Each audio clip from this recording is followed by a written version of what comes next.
With Hashem's loving grace, welcome to Emunah Beams with your host, Lazer Brody. Today's podcast is entitled Sweet Cleaning, and it shows how to convert one of the most dreaded tasks of the year into something sweet and enjoyable that we could do with a song in our heart. Well, if you guessed that we're talking about cleaning for Pesach, then you're certainly right.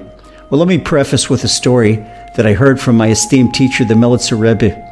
There was once a town Rebbe known as the Istanis Rebbe. Istanis is a word from the Gemara, and it means someone that's pedantically clean, a person that can't stand a tiny flick of dust.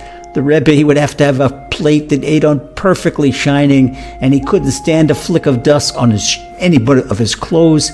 Everything was perfect. Everything had to be, his house was perfect order, and everything had to be completely clean. Well, one day they heard that this old widower in the village, he was very sick, and there was no one to take care of him. The Rebbe said, okay, we'll visit the sick. This is a mitzvah of the Torah. So the Rebbe went to visit him, and he took his students with him. And before they got to that sick man's little house, there was a stench out in the street before they even got there. And the students couldn't even come close to it. Well, the Rebbe came close to open the door, and he saw that everything, the man was sick in bed, and the house hasn't been cleaned for weeks. The house smelled terrible. The man was dirty, and he was lying in a pool of his own filth, and everything was just smelled terribly. The students, they couldn't stand coming inside. The Rebbe took off his silk coat, he rolled up his sleeves, and grabbed a mop and a rag, and he started cleaning up everything. He took the man, he bathed the man, and he took off his old pajamas, and he dressed him clean until he was sweet smelling, and cut his hair. Rebbe took everything, finally cleaned the entire house and left everything sweet smelling, and the man feeling much better. When the Rebbe finished, his students, no one even helped him.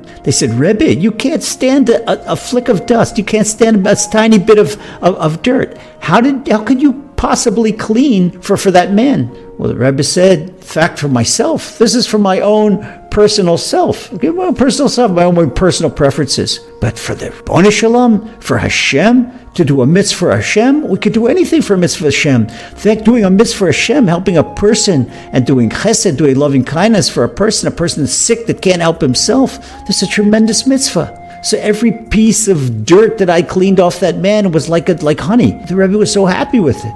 Well, what do we learn by this? We learn when we look at cleaning itself and changing the dishes and washing floors, and there's what cleaning in itself, well, maybe some people like clean, but the person may not like to clean, but as soon as it becomes for Hashem, we're not this cleaning house, we're not mopping floors and taking dust off and turning dishes, converting dishes, taking one box of dishes upstairs, another box of dish downstairs, the Pesach dishes and the yearly dishes, and all the things that we have to do in changing over, making our house kosher for Passover. It's not for us, it's for Hashem.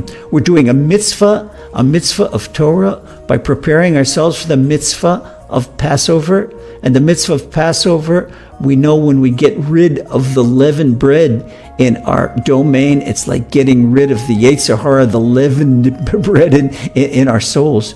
And cleaning our house, it's just a metaphor for cleaning our souls. That's what we have to do for Passover. So once we think of Hashem, that we're doing Hashem's mitzvah, then the dread of the cleaning becomes sweet cleaning. And where do we see this? We see this in Torah. The Ben Ish Chai says that when you get commanded for Pesach, it says, Vayomer Hashem on Moshe el Aaron leimor, and Hashem says to Moshe and Aaron to tell them. Well, the Ben Ish Chai says, why leimor? Why do you have to say to tell them? Hashem says to Moses and Aaron, gives a commandment for Passover. No, leimor. When you look at the words in Hebrew, leimor, lamed, aleph, mem, resh, and you split it into two words, it's lomar. It's not bitter, it's sweet. So the Ben Ish Chai tells us everything we do for Pesach, we keep Hashem in mind, then it becomes sweet.